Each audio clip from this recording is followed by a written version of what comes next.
Okay. This Shabbat, we conclude with the two final parshiot in the book of Numbers, in the book of Bamidbar, which are Matos and Masei. And what we then, that brings us up to the final 37 days of Moshe's life, and the book of Devarim, the book of Deuteronomy, which is the speech that Moshe gives continuously, practically, for the last 37 days of his life, is like parting remarks to the Jewish people. So that's what we're up to in the narrative. What I wanted to also connect this to is that we are in the midst of the 3 weeks, which are weeks from the 17th of Tammuz until the 9th of Av, in which we have certain customs of mourning, and during which time we give a lot of thought to the destruction of the temple and what that means for us. So I think this is an interesting connection of timing for us to look like. And the thought of wrapping up the wilderness, or the time in the wilderness for the Jewish people, is also attached to a final discussion we had last week, and which really went on after the class was offline, which had to do with the concept that Yehoshua, that Joshua, in accepting upon himself to become Moshe's successor, when Moshe asked him, is there anything I can clarify for you? That's the last source we did.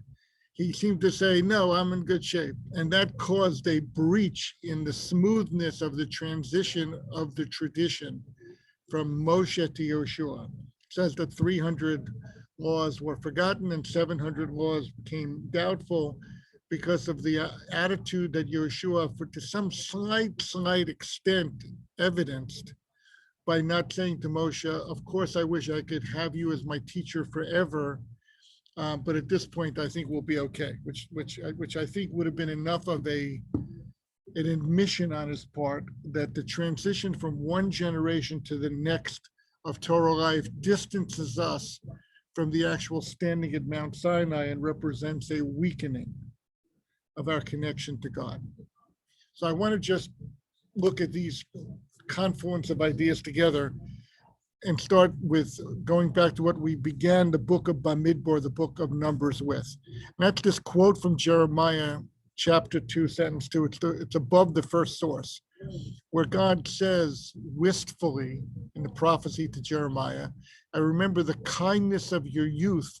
You are following me in the wilderness in a land not sown. So we're this week in reading Matot and Masei, we're concluding the 40-year period, which goes from the Jewish people leaving Egypt, standing at Mount Sinai, wandering through the wilderness, and then the 5th book of the Torah will be those 37 days of a departing speech given by Moshe to the Jewish people. It includes mitzvot, it includes instructions, but most of all, it includes like an effort to convey forever through history the continuity of the mission of the Jewish people. So that's what we're up to. That sets the stage for source number 1. Now, it's in the Stone Chumash, with the second of the 2 Torah readings we read, which is called Masei. And the word Masei means journeys. And I have a running quote here, but you'll find it on page 918-19 in the Stone Chumash. What I highlighted here is Vayichtov Moshe Motzoehem L'Maseihem Al Pi Hashem. And Moshe wrote down their goings out and their journeys, which were all done Al Pi Hashem, were all done according to God's word, which is really the second sentence here. But just to give us a taste of it, these are the journeys of the children of Israel who came out from the land of Egypt. They traveled from Ramses, Sukkot, Etam, Piachirot, Mora, Elim, and I think the total is, if I'm not mistaken, 48 places of sojourning, not all of which were even listed in the Torah until now. So a big question here is that why did Moshe repeat to the Jewish people an accounting of all of these final places that they had gone as we're wrapping up the book of Bamidbar, the book of Numbers? And Rashi gives two explanations, and we're going to focus in on the second of them.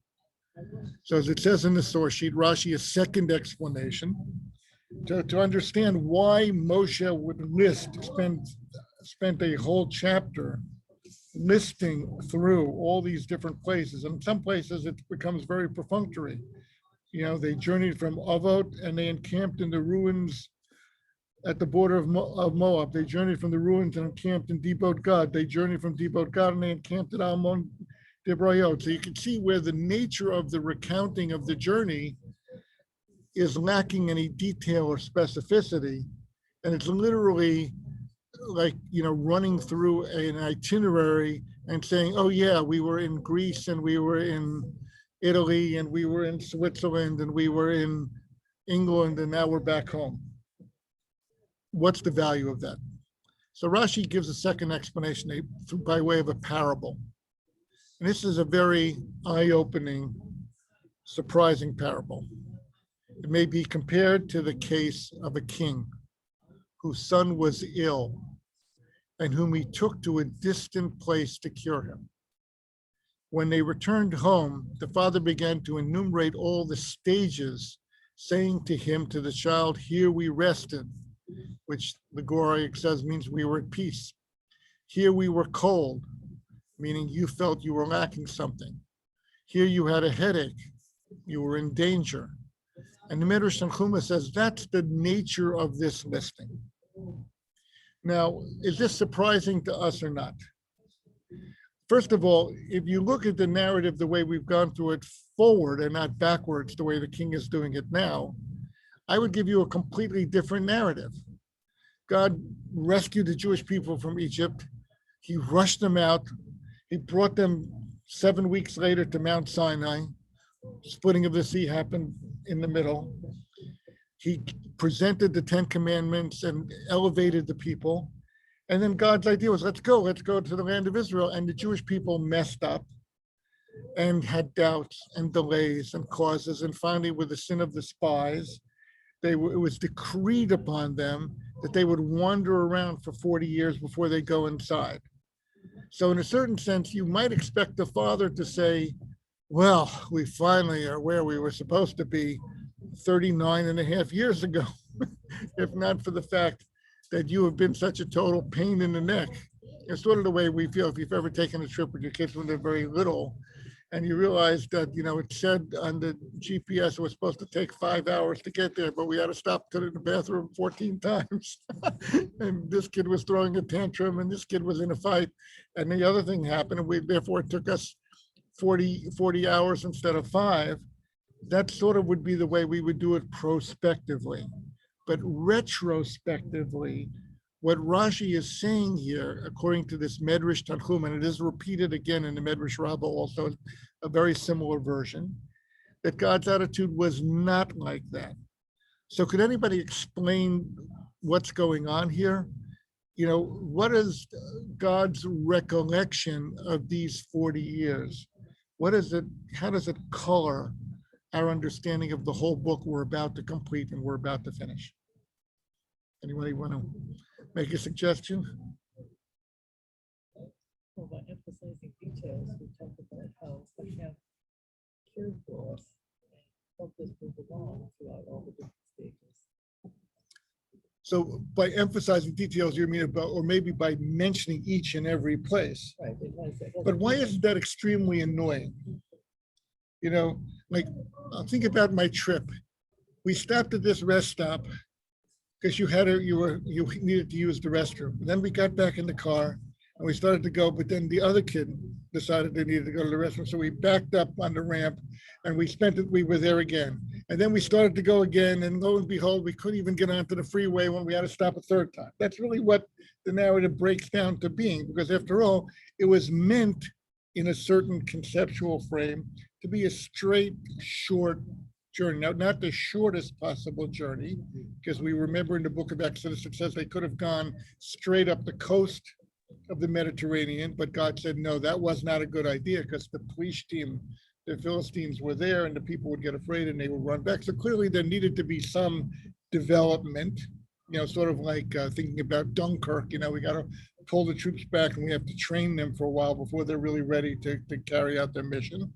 But clearly it was nowhere in shape or form to be this place and all the wanderings. And if you look at maps, and they do have maps in the back of here, they're really wandering, there are even times where the people accuse Moshe of, are you lost? So. I think also, Rabbi, that it's pretty impressive as they encamped. They had obviously a lot of people at one time having to encamp, and you've got to set up the tent, and you've got to set up the ark, and it shows how much effort was put into this and what commitment there was. So in a way, that's the sentence in Jeremiah, and that's why I put it on the top. Now the overarching thing is, wow, you had the courage and the faith and the trust to follow God into the wilderness. And by the way, the manna fell from heaven and the clouds of glory kept you comfortable, and a few million people survived in a totally uninhabitable place. That's sort of really what it says in Jeremiah, but that's not what it says as we were here, and then we were here, we were here, and then we were here, we were here, then we were here. Now, and by the way, there are other midrashim or commentaries that say this is a way of reminding us of our misbehaviors, and Moshe, in a very subtle, dignified way, is basically saying, boy, this was a rough trip. But this Medrash Tanchuma, repeated in the Medrash Rabbah, what I wanted to just highlight, it seems to me it's like all God knows is we have arrived. We made it. And in the process of making it, look who you have become. And that's that idea, you were ill. That's the parable, after all. So God is the king. We, the Jewish people, are the prince, the son of the king. And we started on a journey, and really we started on the journey because we were in very bad shape. And the purpose of the journey, that's sort of what's included in this parable, was that we should develop to become who we are at this moment.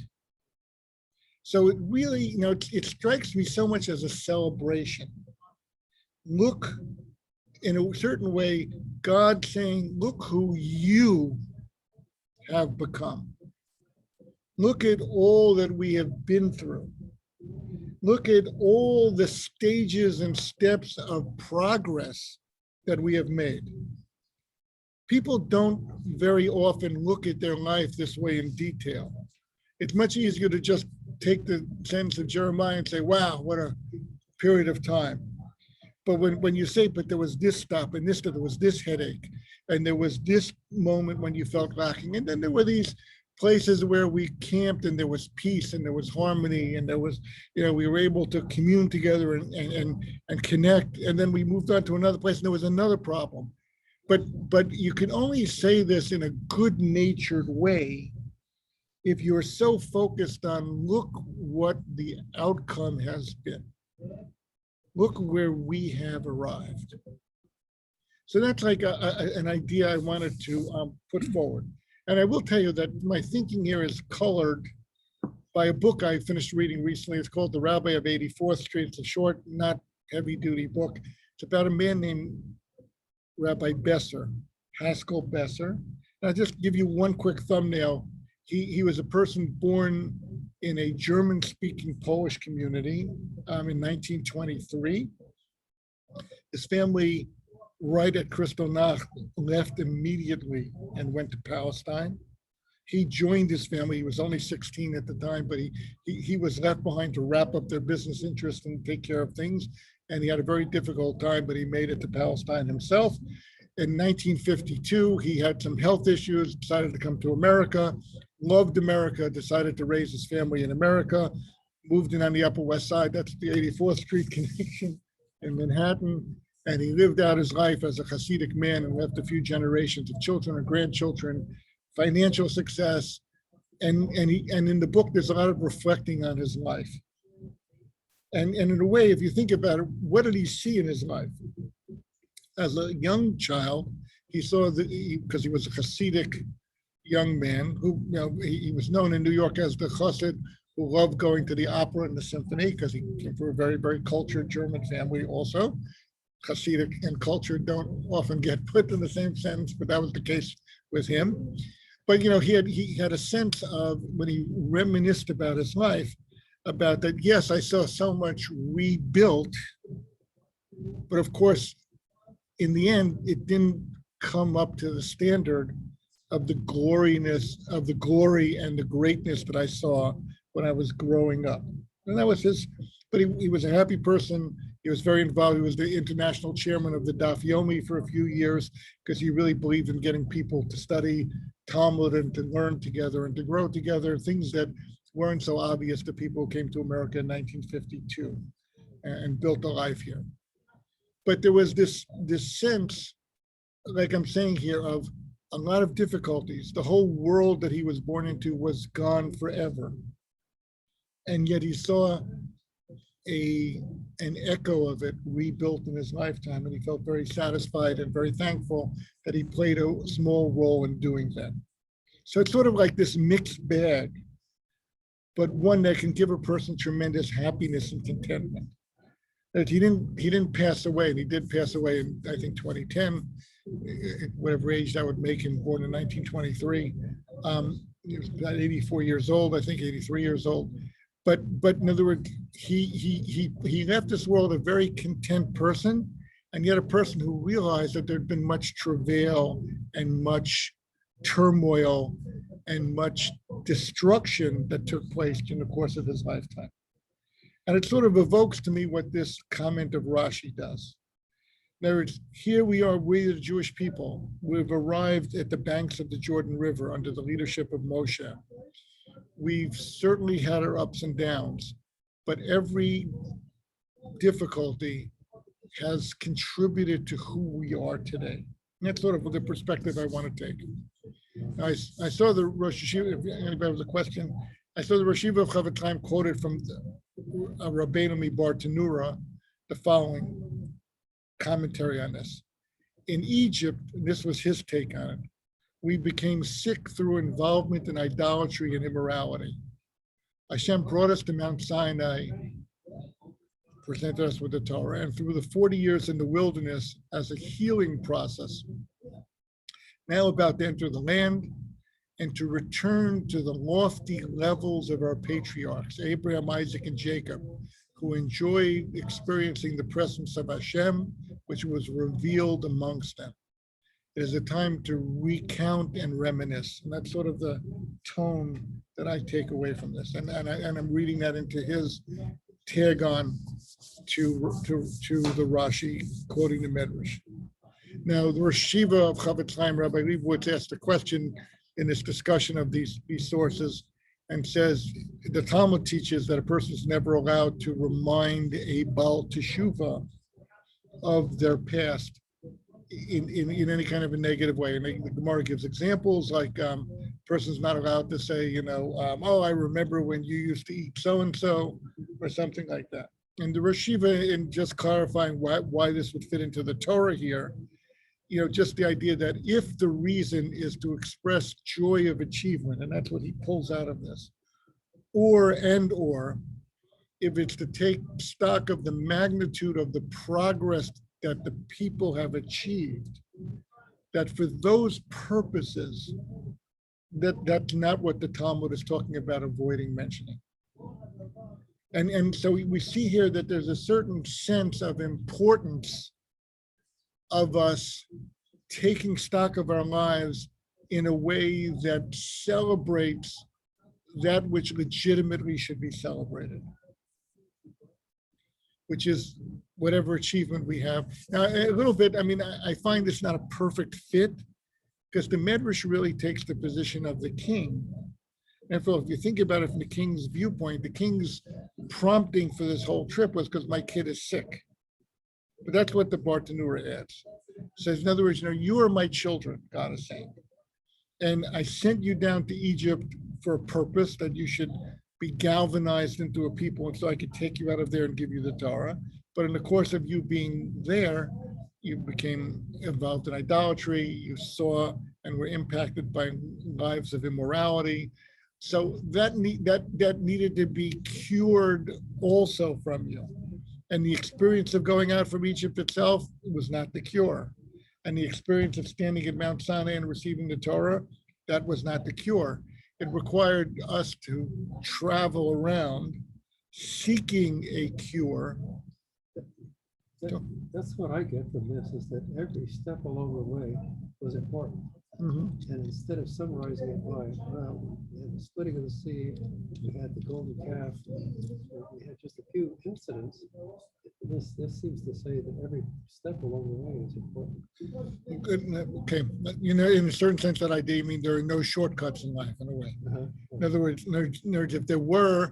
if we would have missed any one of these places, then we wouldn't be who we are today. That's an important insight too. I think that's an addition, that could be a third point to be taken from this, in addition to the idea of recognizing growth and taking stock of the magnitude of the growth. And then I guess also understanding how every life experience is essential. And see, all these attitudes taken together create a sense of traveling on a journey with God by your side, which really is the import of how we're to understand our experience. And I find myself telling people more and more these days, people have to live their lives. And I don't say that with harshness or without any sense of wanting to help someone. But, we seem to have an attitude today that the job of the world is to remove any impediment, to make life perfect for everybody. If my two kids don't get along with each other, so I should buy 2 computers and 2 TVs and have 2 playrooms, and of course have separate bedrooms, so that I can pave the way for them just to have a nice, happy childhood. Perhaps instead of saying, look, learning to get along with another person is a really important skill. And maybe if we only stay with the one TV, and they'll learn to negotiate and get along with each other and decide that now you'll watch what you want and then tomorrow I'll watch what I want, that might be more enriching to them than simply spending their childhood each one watching what they want to watch when they want to watch it, which is our tendency, our overwhelming tendency nowadays. Now when someone has a difficulty, I just saw an interesting thought from Rabbi Torsky. Abraham Torsky should rest in peace. He gave the example, I hope I have it right, but of a shellfish. I think he was talking about a lobster, but I'm not sure, that literally outgrows its shell and feels a lot of distress. And that distress leads the whatever the right animal is, I think it's a lobster, to like crawl under a rock and with pain shed its shell and then grow another shell. And it does that several times during the course of its life. And as he jokingly said, if it was now in 2021, the mother lobster would be saying, oh, don't worry, you don't have to grow. It's okay, just stay the way you are. You don't have to go through this. Here's some, as he put it, here's some Valium to take, just relax. You'll live with the shell you've got. Why should you have to go through anything as traumatic as all that? And I'll take care of you forever. And he was just pointing out the fact that's not living a life. So I guess that's relevant to your point. Of course, the nice thing about the book of Bamidbar is that the Jewish people conclude ready to go into the land of Israel. And, and again, it's a bittersweet thing because Moshe's not going to go in for that with them and everything else. But it ends up it doesn't end up as dramatically as does the book of Vayikra, which it just ends, these are the commandments and the ordinance that Hashem commanded through Moshe to the children of Israel on the plains of Moab at the Jordan by Jericho. So this ends that section of the Torah. But I wanted to, and source number 2 here, look at a perspective on the 3 weeks themselves, because this is also a mixed bag for us. And it's a time that's not the simplest of times for us to understand. And this touches upon the discussion we had last week at the end, which had to do with this view of generations declining. So the first source, under source two, the first quote I have here is a very seminal quote. It's from the book of Hosea, a prophecy that you're probably not too familiar with. I certainly am not familiar with it. And the sentence reads, like grapes in the wilderness. I quote the full chorus, I found Israel as pleasing as grapes in the wilderness. Your father seemed to me like the first fig to ripen on a fig tree. That's the vision that Hosea had. And of course, since he talks about the wilderness, that connects it to the book of Bamidbar, with the book of Numbers, which is the book of the Jewish people building in the wilderness. And so the comment is like grapes in the wilderness. While dwelling in the wilderness, I found Israel, meaning, and here's where it adds this definition of what does Israel mean? In Hebrew, it's Ele Shero'a Kel, a nation that perceives Hashem. So from this perspective, from the prophecy of Hosea, we're finishing a book where the Jewish people spent 40 years in intimate contact with God, where they came to perceive God throughout their lives. And you would almost think, of course, because after all, the food they ate was manna that fell from heaven. They were surrounded by miracles. The water they drank up until the very last year when Miriam died came out of a rock. In her merit, the clouds of glory were over them. In Aaron's merit, they saw as each of these people died, those things left them. So they experienced God up close in a very unusual way. And now they're at the verge of entering the land of Israel, where they would end up, each man under his fig tree, as it says, and needing to continue to perceive God within a much more natural, ordinary, agricultural existence, fulfilling the Torah. So it would be a big stage change.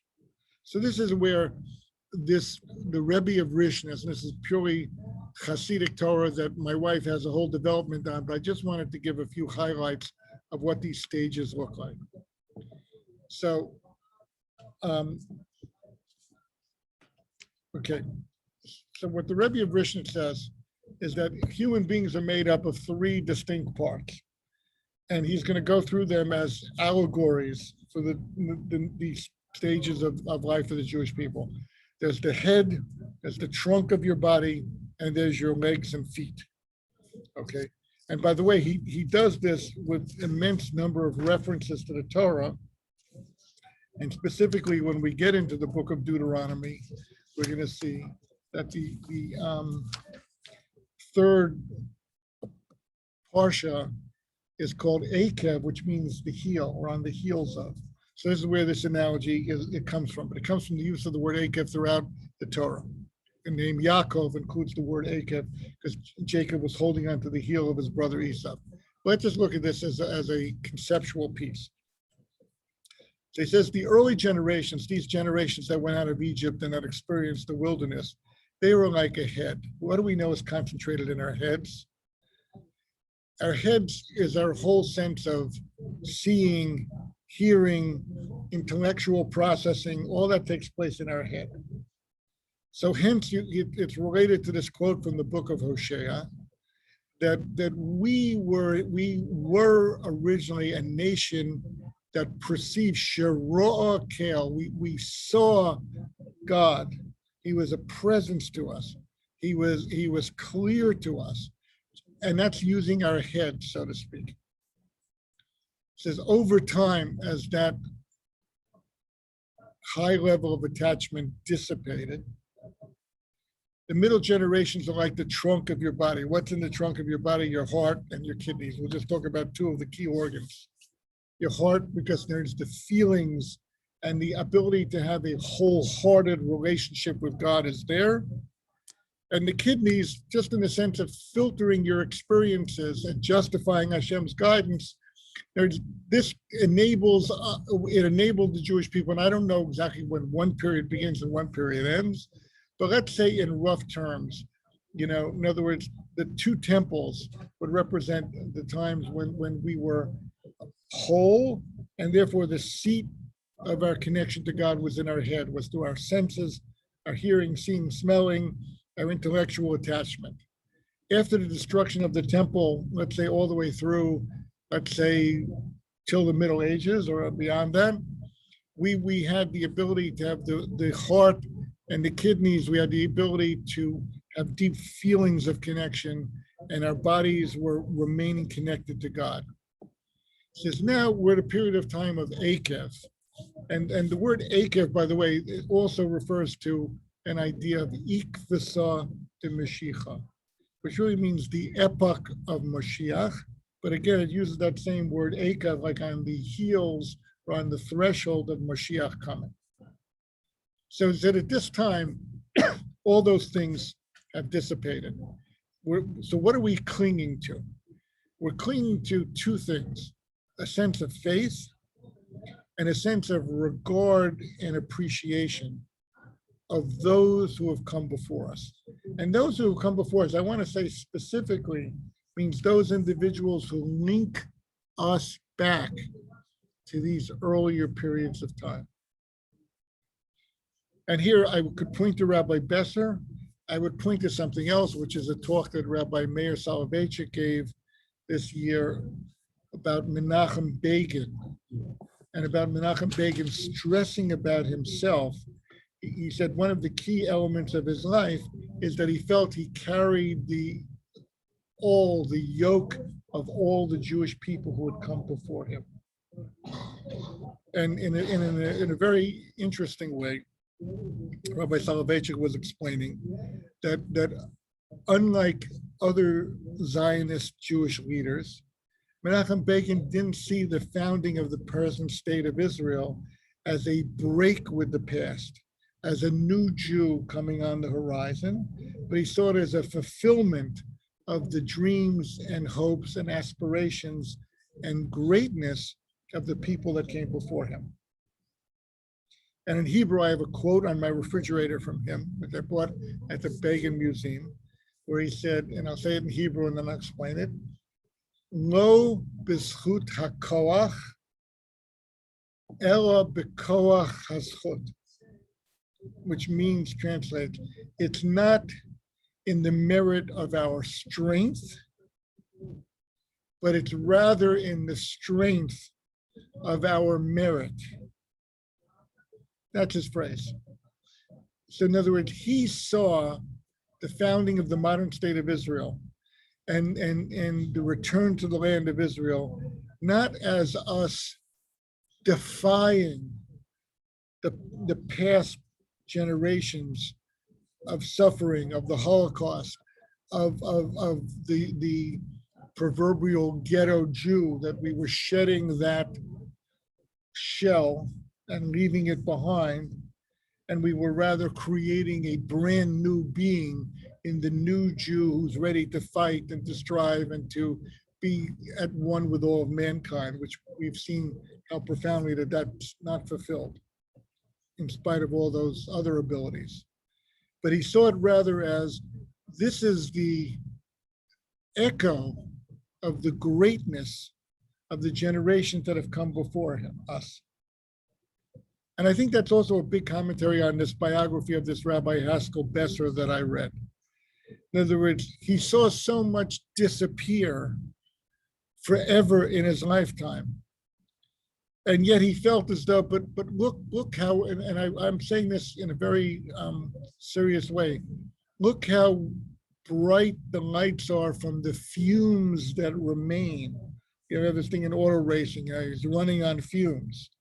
You know, in a certain sense, I think what the Rishons Rebbe said, we're running on fumes, but those fumes are what remain from these generations before that had such a full-blown, dynamic, complete immersion and understanding of the greatness of the Jewish people and the privilege it is to be the nation that bears the legacy of the Torah and that represents this interest of morality in the world. And yes, we may only have fumes left in the tank compared to what previous generations had. But look how far those fumes are taking us. They're going to take us across the finish line and we're going to see the checkered flag waved at us as we somehow make it across.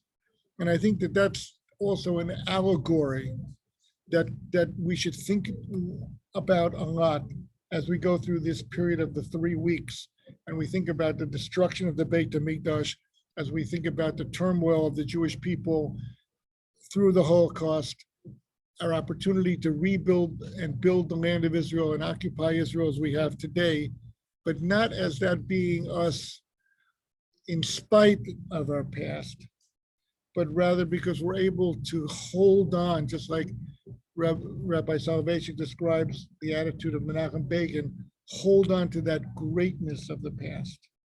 You know, that's the notion that I wanted to say is similar to the comment of Rashi on this medrash as we complete the fourth book of the Torah of Bamidbar. And it says here on the source sheet is our determination to cling to what has gone before us. And what I would say is, and to cherish that which remains from what has gone before us. Knowing that Hashem remains attached to us, because after all, that's that original Rashi, that rather than thinking, boy, I've had a rough go with this recalcitrant son of mine, but rather celebrating the fact that we have arrived. And this carries forward our bond to Hashem. As the Rebbe of Rishnet says, our holding on is a tremendous source of nachas, of pleasure and contentment to God, just as, in a way, our arriving at the banks of the Jordan River after 40 years in the wilderness positioned us to evoke this sense of God reminiscing about the wonderful achievement that the 40 years in the wilderness was. So too, in a sense, we're poised to feel the same way about the 2,000-year exile of the Jewish people, and in our ability to hold on to what we could hold on to, and our ability to celebrate it, and our ability to wait so that it could come to fruition in our lifetimes as well. I think in that sense, going through the 3 weeks, it's a time of mourning. It's a time when we don't shave, as we usually do. We don't celebrate weddings. We don't distract ourselves from the seriousness of the time. But it's a time to reflect upon the fact that, wow, this is what we need to yearn for the return to as we continue to draw waters of life from these very last remaining drops of the well, so to speak. And I think in that sense, we could make the most of our time during these 3 weeks in terms of reading the prophecies and thinking about how we might do better to reconnect with God, and thinking about how we might treat each other better, and in thinking about the fact that we can make it to the finish line with the determination that we can muster within ourselves in spite of what has already been lost from the past. Any questions?